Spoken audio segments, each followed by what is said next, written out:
What's up, weirdos? I'm Felicia and I like scary movies, and today we're doing a Patreon requested review. Dakotes, thank you. I had never seen The Toxic Avenger. I had never seen a trauma film. I'm sorry.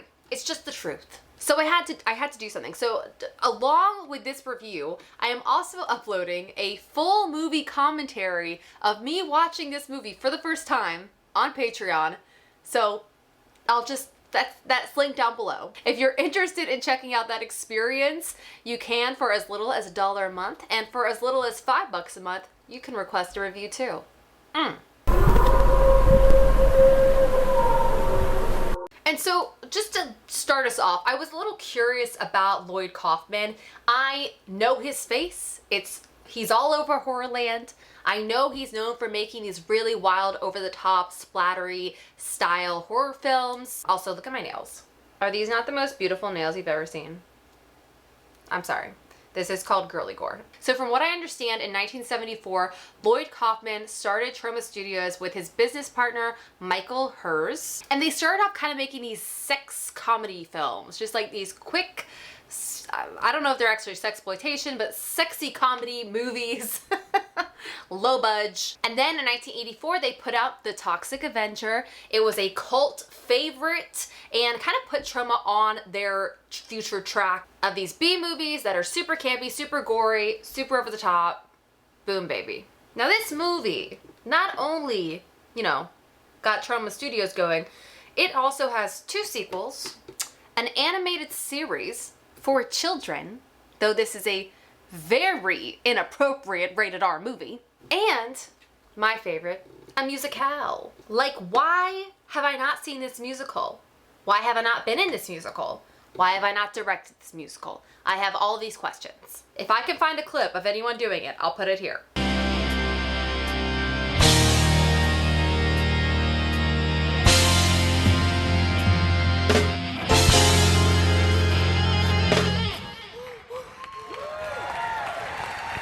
All my life I've been a pacifist. Right now you really got me pissed. That stuff didn't kill me, I don't know why. That was special. Now there's also been a reboot announced. I can't really find how that's going, but from what Wikipedia says, it says 2018 it was announced that Legendary Pictures had the rights to reboot the film. Kaufman and Herz were going to be producers on it. It says Peter Dinklage was set to star. Jacob Tremblay is gonna be in it. Kevin Bacon, Elijah Wood. Are these all rumors? I don't know. Okay, now that I've said all that, let's talk about this movie. Tromaville has a monstrous new hero. The Toxic Avenger is born when meek mop boy Melvin falls into a vat of toxic waste. Now evildoers will have a lot to lose. So this movie starts out and we meet some of the most horrible characters, just evil people. There's literally these 4 young people that their favorite game to play is hitting people with their car, including children. Like, it's just the most over-the-top evil that I've ever seen. It's like comically evil. And so there's just all these characters that are so horrible, so unlikable, just scum of the earth. And where do they all meet up? A health, I was gonna say gym, but in this they call it like a health center because it was the 80s. What did they say? Health club. Health club. So all these bad people hang out at this health club, and Melvin's the mop boy. He's terrible at his job. Comically terrible. But he's a good boy. He gets very embarrassed. He gets beat up on. He's like the epitome of 80s nerd dude. Actually, even the poster says he was 89 pounds of solid nerd until he became the Toxic Avenger. So this dude Melvin eventually falls into a vat of toxic waste. This totally gave me Teenage Mutant Ninja Turtle vibes. And by the way, this is random, but I'm starting school next week, and I told Travis, my boyfriend, that when I'm done my first class, I want to sit on the couch, I want to order a huge freaking pizza, and I want to watch the 1990 Teenage Mutant Ninja Turtles and maybe the sequels. I don't know how late I want to stay up, but that just sounds like everything I've ever wanted. In my pajamas, with a White Claw. Yes, I know how to party. Okay, so anyway, he becomes this toxic Avenger. He starts killing evil people in the most creative and gruesome of ways. And this is going to be kind of my first thing that I just want to give a shout out that I loved in the movie. Some of the most creative kills I've ever seen. We have a guy that is put into a pizza oven, a guy that is killed via sundae, like a ice cream sundae. We have a dude that is put into a French fry vat fryer. What? We have an amazing head smash via gym equipment that I'm actually going to include in an upcoming video I have. I'm working on this video called Best Head Smashes or Head Squishes. I'm not really sure what to go with. Let me know if you have an opinion, but I'm definitely including this kill. And then they do this thing where they take it like too far, which I think is part of the idea of the whole thing, is just pushing things way past the envelope. Like, they kill children. They kill a dog. I know. Literally, I was like, and then they showed me the dog again, and I was like, if they showed me this dog one more time, I will turn this movie off. Like, I was like so pissed. They sexually assault people. Like, it is just, once again, scum of the earth.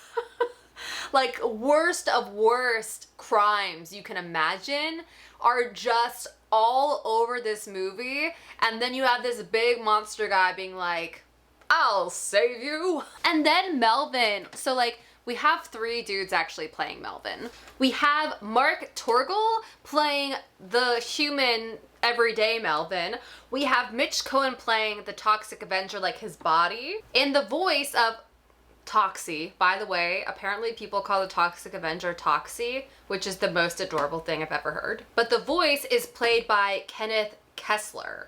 So 3 people play Melvin, basically. And the thing I love so much about the Toxic Avenger, the character, is that it's so strange because you have this hideous monster kind of doing that Frankenstein thing, like kind of good at heart, but like doesn't really know how to be good because he's just like so strong and his instinct is to destroy things. But he has a heart. He finds love. He gets into like a stable relationship in this movie as the Toxic Avenger, and his voice is so opposite of what you're looking at physically.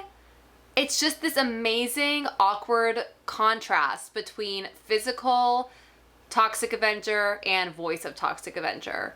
Like, I love it. The next thing I just need to say, because I appreciate it and I just couldn't stop thinking it the entire film, is like, this is the most 80s thing I've ever seen. Like, I thought the opening of Lost Boys was the most 80s thing I had ever seen, but no.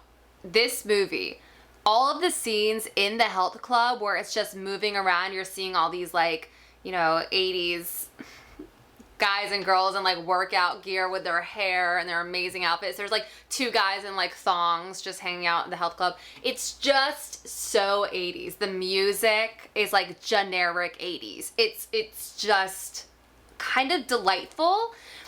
And yet there are things in this movie that I was kind of like, oh my God, I can't believe they did that.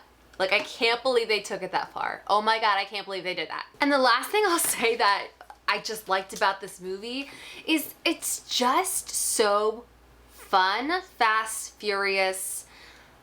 Every scene has something absurd in it. The acting is terrible, like completely over the top. It's shot sometimes in funny ways. Like, it just has this quality to it that is so DIY and like a labor of love. And I'm watching it and I'm just like, I can't help but like, I just can't help but like have love in my heart for this movie. And I'm not really going to talk about negatives about the film. It's a classic, cult classic. Like, it's supposed to be ridiculous. Like, I don't think that's super helpful. And the only thing that kind of turned me off to it in some ways is just how far they push the envelope sometimes, where I was like, oh, these are like the things that like we're not supposed to do in movies, which is like brutally kill children on screen, you know, kill dogs, you know, horrible, creepy sexual assault. Like, it's just like, we're not supposed to see that. And so I'm like uncomfortable watching those moments.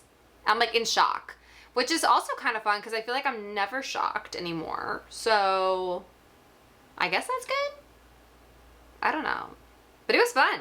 So thank you, Dakota, so much for recommending this. Once again, if you want to check out my Patreon, it's in the description box of this video. If you haven't yet, hit that subscribe button. And I'll see you in the next one. Have a nice scream. Bye.